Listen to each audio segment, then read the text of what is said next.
वहाँ कुछ हो रहा है, देखो।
कुमार भरत,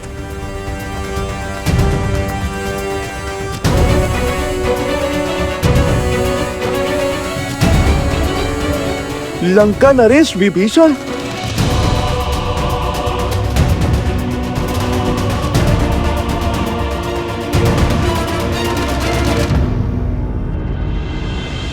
मैं रघुकुल का वंशज महाराज दशरथ का पुत्र राम विभीषण को लंका का राजा घोषित करता हूं।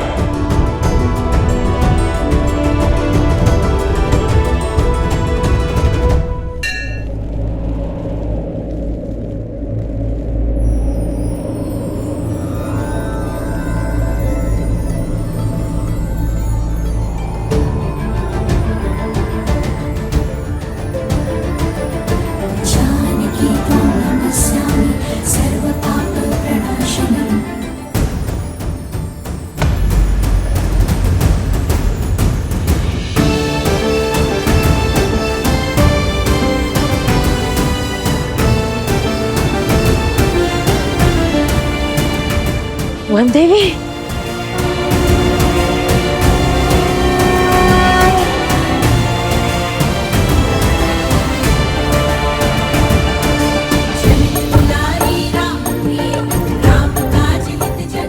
सुरक्षित है।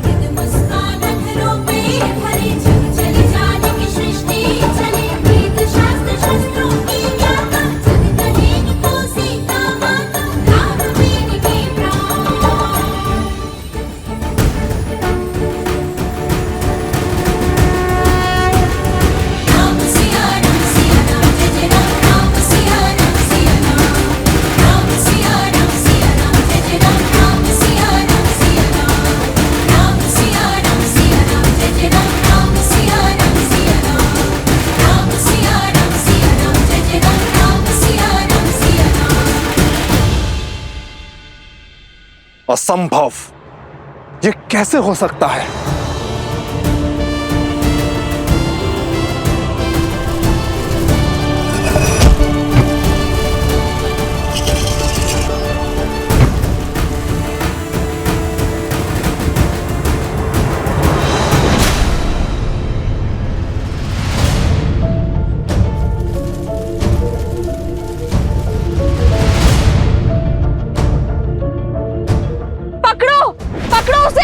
वही है अपराधी, भाग ना जाए, शीघ्र करो, पकड़ो उसे।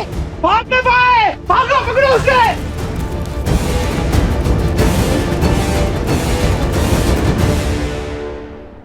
नहीं, ये कैसे हो सकता? ये नहीं हो सकता, नहीं हो सकता। सीता! सैनिक, कुमार भरत को शिविर में ले जाइए, इन्हें उपचार की आवश्यकता है। जाइए।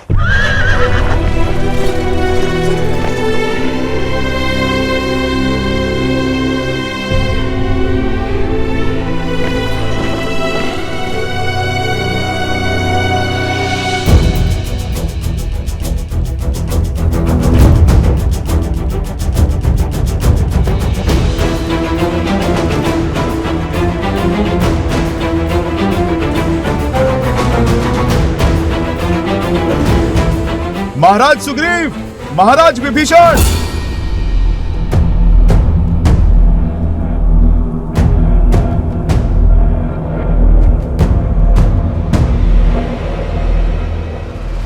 अरे पकड़ो इसे, भागना नहीं चाहिए, पकड़ो इसे, बचना ना पाए।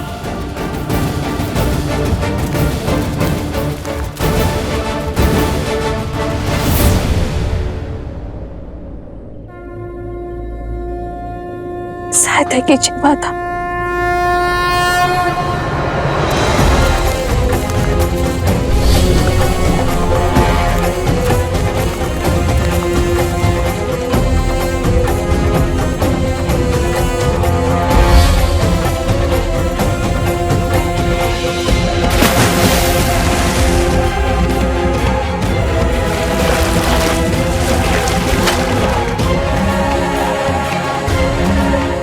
धन्यवाद भूमि माता।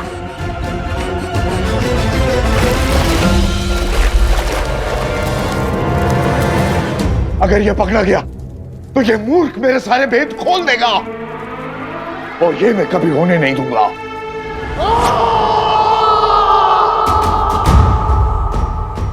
अर्थात हम जिसे लोक अपवाद समझ रहे थे वो सत्य निकला। दो ऋषि कुमारों ने सर्वशक्तिशाली हनुमान को बांध दिया। अच्छा, अब हमारी ख्याति लंका तक भी पहुंच गई। वन देवी के पुत्र लव का प्रणाम स्वीकार करें महाराज। कुश का प्रणाम भी स्वीकार करें आप दोनों। राजपाट छोड़ धर्म का हाथ थामकर श्री राम के पग चिन्हों पर चलने वाले आप दोनों वीरों को हमारे मन में सम्मान है। जिनके पद चिन्हों पर चलने वालों को प्रणाम कर रहे हो, उन्हीं के मार्ग में बाधा क्यों बन रहे हो? क्यों अपने आराध्य के विरुद्ध खड़े हो? अधर्म क्यों कर रहे हो? और धर्म क्या है अधर्म क्या, ये निश्चित कौन करेगा? ज्ञात नहीं, मैं बताता हूँ। अंतरात्मा जिससे बड़ा ना कोई धर्म निर्धारक है और ना नियंत्रक। पूछिए अपनी इस अंतरात्मा से, क्या प्रभु श्री राम से अपने प्रश्न पूछना धर्म के विरुद्ध है? क्या माता सीता को उनके उचित स्थान अयोध्या पुनः लौटाना क्या धर्म का उल्लंघन है? क्या माता सीता और प्रभु श्री राम को मिलाना क्या धर्म का पतन है? और क्या इस अश्व को रोककर वियोग को मिलन के संयोग में बदलना क्या धर्म का वध है? और माता सीता का परित्याग होते हुए देखकर भी आपका मौन रह जाना ये किस धर्म की परिभाषा में आता है महाराज?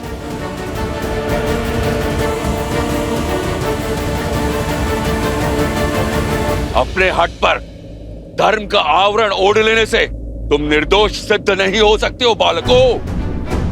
प्रभु से प्रश्न करने का ज्ञान, पद और सामर्थ्य है तुम में। तुम्हें क्या लगता है अपने शरीर से आत्मा को अलग कर प्रसन्न हुए थे श्री राम? वो घटना और घटनाक्रम समझने के लिए बहुत छोटे हो तुम लोग।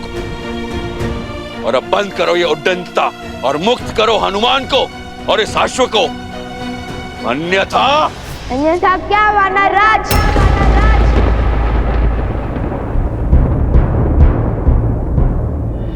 जिस रघुकुल ने सदा संसार का भला सोचा, उस रघुकुल की मान मर्यादा को कलंक नहीं लगने देंगे हम।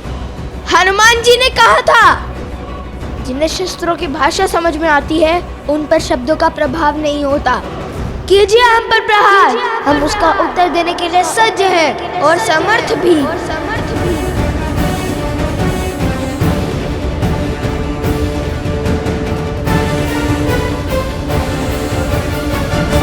बचाइए मुझे, मेरी रक्षा कीजिए, बचाइए।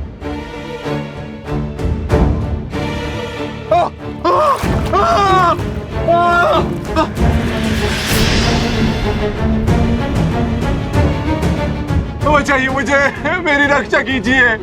तुम्हारी रक्षा हम अवश्य करेंगे, किंतु हमारे प्रश्नों के उत्तर मिलने के बाद।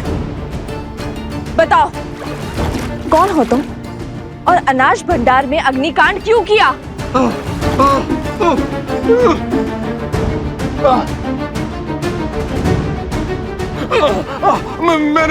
मैंने कोई अग्नि नहीं लगाई। निर्दोष हूं मैं। निर्दोष हो तो तुम्हारे शब्द क्यों अटक रहे हैं और भागे क्यों? सत्य कहो, कौन हो तुम? इसके हाव भाव तो देखो, हो ना हो दोषी यही है। फंसा रहे दोषी यहीं पर। देखो कैसे वन देवी से दृष्टि भी नहीं मिला पा रहा ये।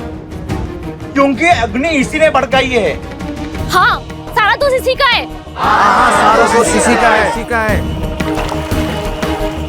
महाराज धन्यमाली पर असुरी शक्तियों का उपयोग करने का प्रयास तुम्हें ने किया था ना? इस सत्य का ज्ञान नहीं था मुझे, किंतु तुम्हारे यूं चौंकने से पुष्टि हो गई। तुम थे वहां, तुम्ही ने किया है वो अपराध। अब या तो सत्य कह दो या यहीं फंसे रहने के लिए सज रहो। उत्तर दो, अन्यथा जब तक तुम्हें यह दलदल लील जाता हम तुम्हें नहीं छोड़ेंगे।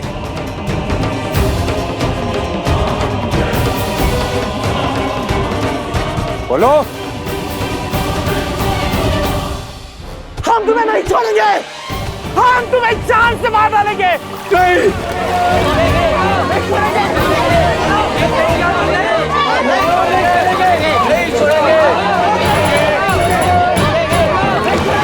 बताता हूँ, तब बताता हूँ। पहले मुझे बाहर निकालिए। बताता हूँ, सब बताता हूँ। बाहर निकालो इसे।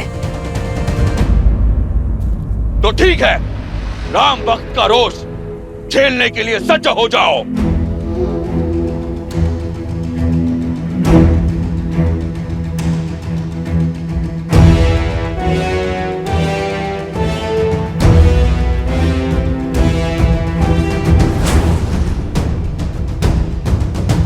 अहो ओम संभाय, कृपया सर्वान कपेन ममत अश्वेन चले भागतो सहाय गुरु।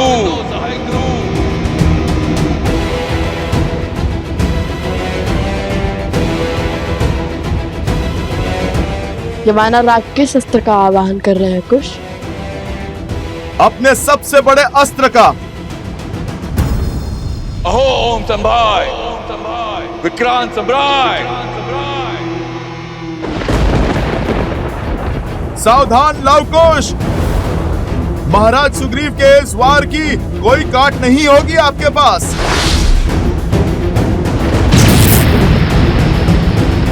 क्योंकि अब जो आने वाली है वो प्रभु श्री राम की सेना है और इन्हें मृत्यु देना साक्षात प्रभु श्री राम पर वार करना होगा। श्री राम की सेना अर्थात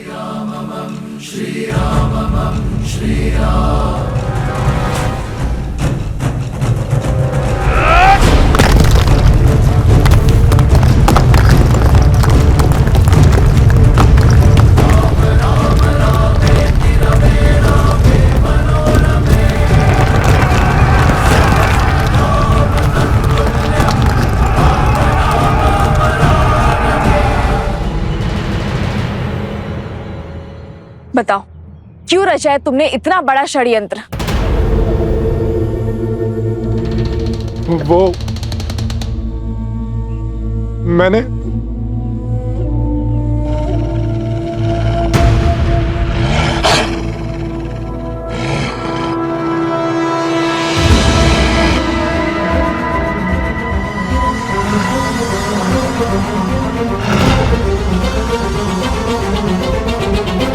ये कैसी ध्वनि है?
ये आश्रम वाल्मीकि के दम से सुरक्षित है, किंतु बाहर खड़े आश्रमवासी नहीं।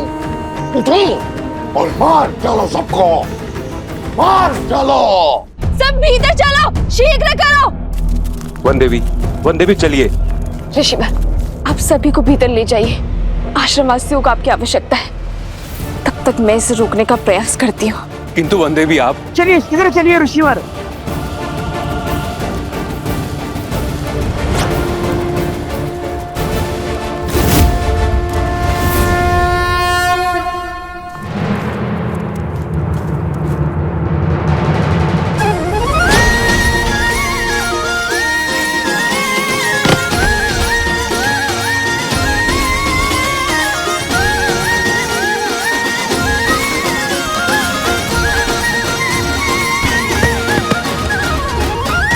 भैया, मैंने पीछे ढकेलना होगा।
सीता को कुछ नहीं होने दूंगा।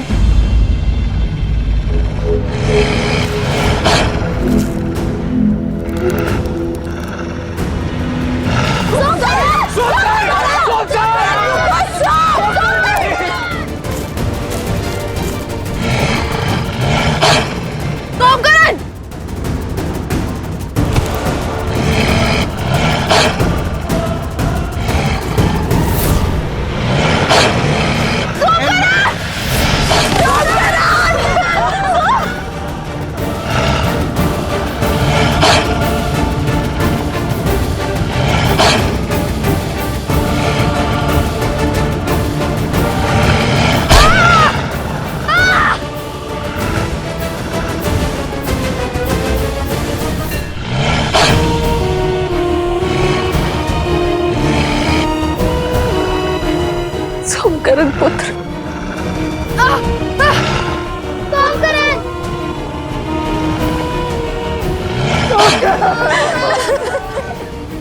क्या खेल खेला है महाराज। अब तो ये वन देवी भी कुछ नहीं कर पाएगी। सोमकरण,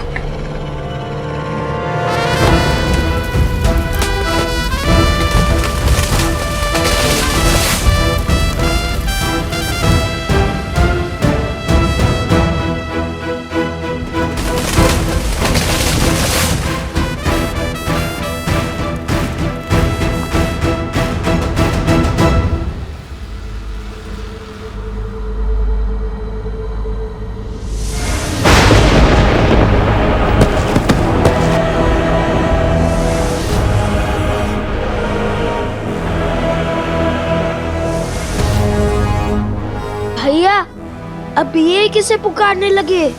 वानर सेना कम थी, जब और संकट आ पड़ा।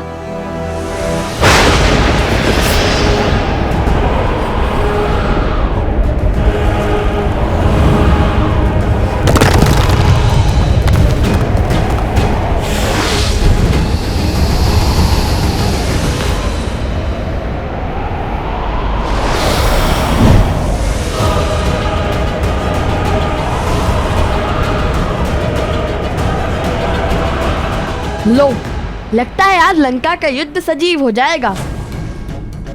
अब इन राक्षसों से भी लड़ना होगा हमें। विचित्र है ना, वानर राक्षस लंका कांड में एक दूसरे के रक्त के प्यासे होकर लड़ रहे थे। आज वो एक साथ एक ही पक्ष में है, हमारे कारण। चलो, हमारे कारण कम से कम वानर और राक्षस एक साथ तो हुए। किंतु अब इनसे लड़े कैसे?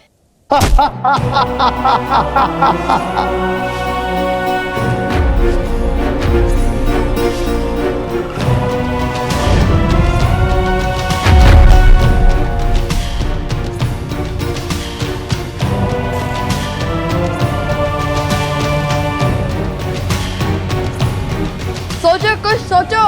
वो धनुष तक कैसे पहुंचेंगे हम?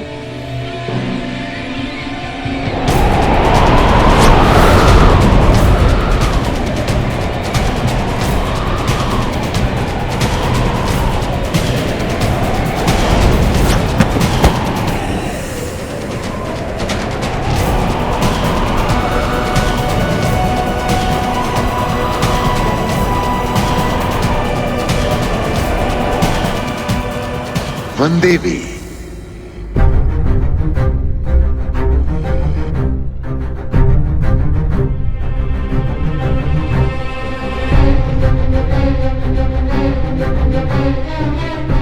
तुम बोल सकते हो?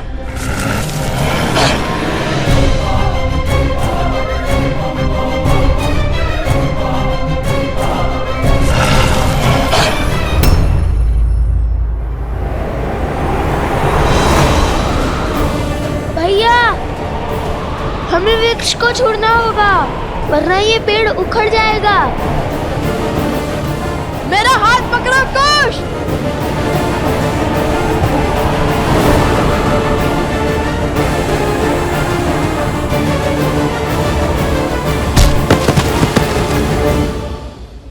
ऐसी विकट घड़ी में भी ये दोनों वानरों पर वार नहीं कर रहे हैं। धन्य है माता सीता के संस्कार। किंतु बिना धनुष बाण के कब तक बचेंगे लवकुश?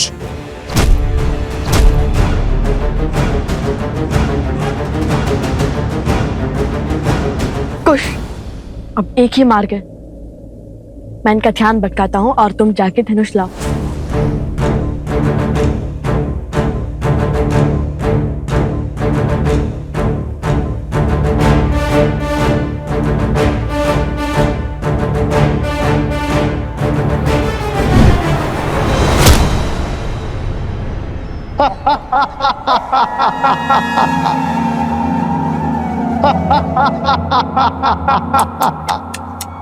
शरीर इतना विशाल और बुद्धि इतनी क्षीण। क्या लगा तुम्हें हमें हरा दोगे?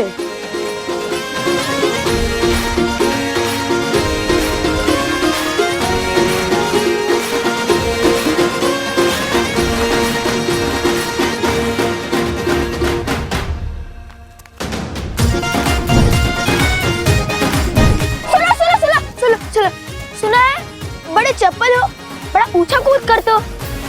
पकड़ सकते हो तो पकड़ कर दिखाओ।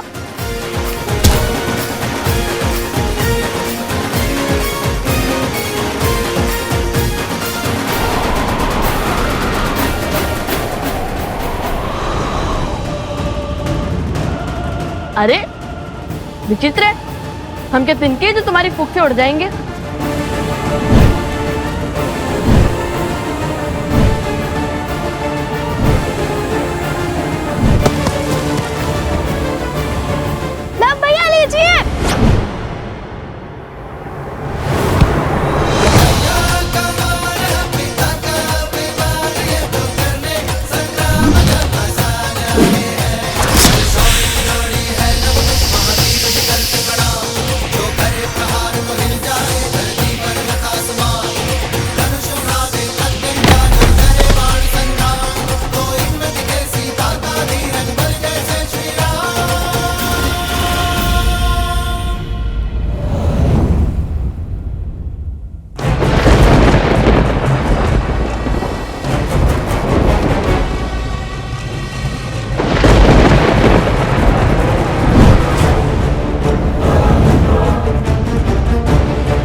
कुछ तो सोचना होगा हमें। अंधेरे में इनकी शक्ति बढ़ती है, ऐसे नहीं हरा पाएंगे हम इन्हें।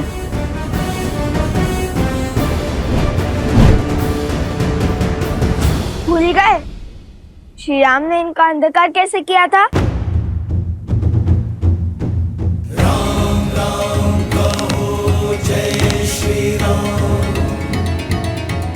असतो मा सद्गमय तमसो मा ज्योतिर्गमय मृत्योर्मा अमृतं गमय। ओम शांति शांति शांति। असतो मा सद्गमय मृत्योर्मा सद्गमय तमसो मा ज्योतिर्गमय। ओम शांति। आखिर कौन है ये बालक?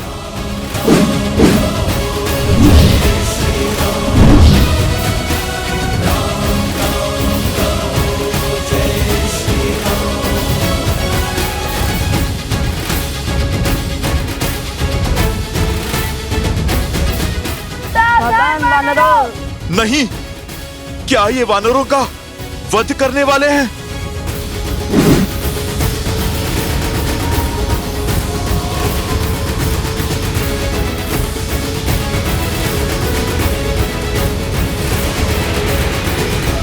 सावधान, जहाँ से आए हो वही लौट जाओ। सुमाला अस्त्र।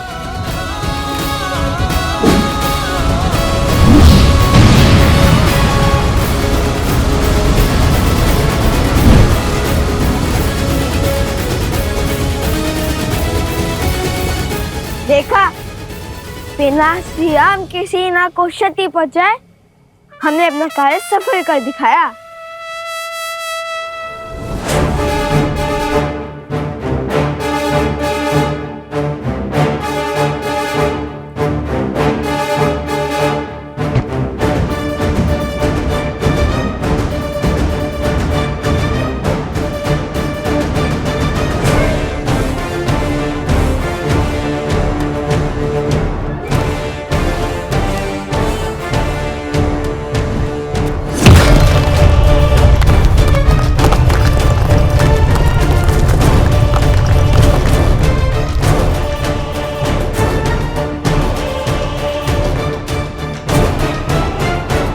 विजय से पूर्व उत्साह मूर्ख बनाते हैं। ये द्वंद्व जीतकर तुमने विनाश को आमंत्रित किया है। सत्य वचन। युद्ध विनाश को तो आमंत्रित करता है, किंतु ये प्रश्न है किसके, हमारे या आपके? वानरराज, प्रतीत होता है कि ये बालक साधारण बालक नहीं। साधारण हो या असाधारण, इनका अंत अब मेरे ही हाथों से होगा।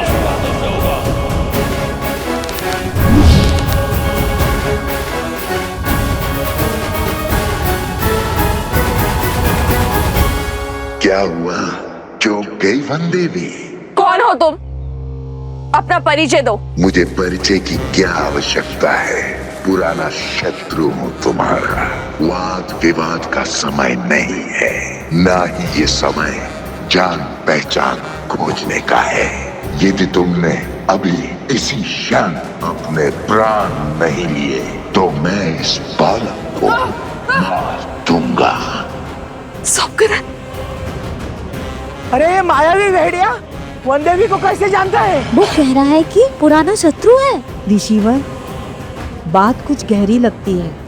कौन है ये वनदेवी और इस दुष्ट का इनसे कैसा नाता? इस दुर्घटना के पीछे का कारण तुम ही हो। इस कथा का आरंभ तुमसे हुआ था और अंत भी तुम्हारी मृत्यु से ही होगा। तुम्हारी बातें ना तो मुझे भयभीत कर पाएगी और ना ही आश्रम वासियों को। यदि मेरी मृत्यु आई तो उसके स्वागत के लिए मैं सज्ज हूं,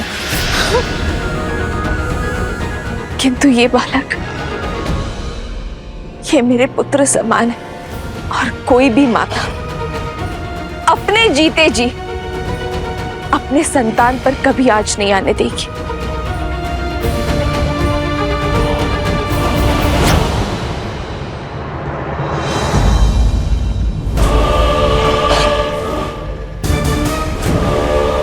तो फिर निभाओ ना मां होने का कर्तव्य। विलंब किस बात का? अपने प्राण देकर इसका जीवन बचा लो।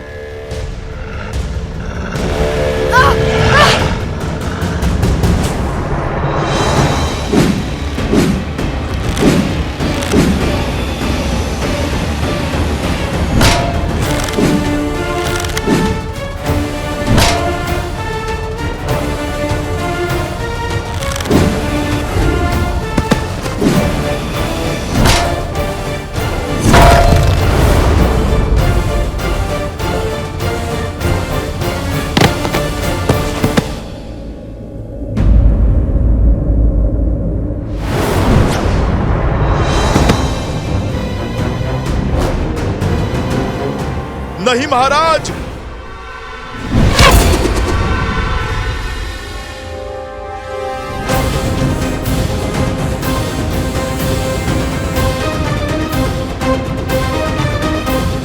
क्या हुआ महाराज? बड़े क्रोध में लग रहे हैं आप।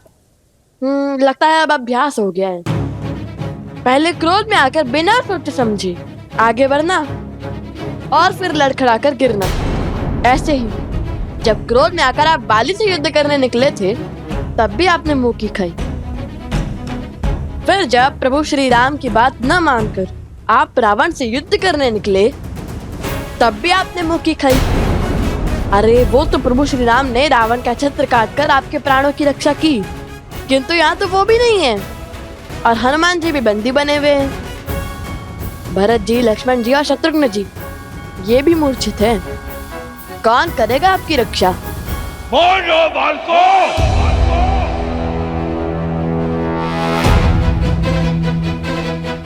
फिर से क्रोध संभालिए। क्रोध पर केवल आपका आधिपत्य नहीं है, यदि हमें आ गया तो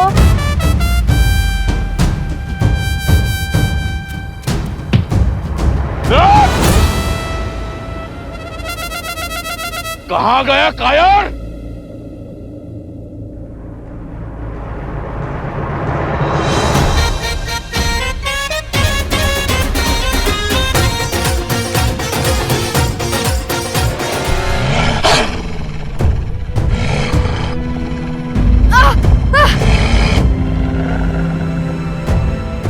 तो तुम्हारा उद्देश्य मेरी मृत्यु है? अवश्य, तभी तो तुम्हें खोजते हुए यहां तक आए हैं। अब व्यर्थ की बातों पर समय मत गवाओ, अपना अध्याय समाप्त करो ताकि इस बालक की जीवन कथा आगे बढ़ पाए।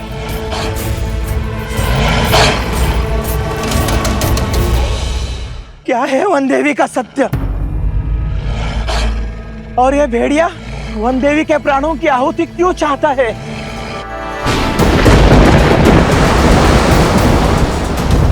देख रही हो सीता, प्रकृति भी तुम्हारे अंत का इंतजार कर रही है।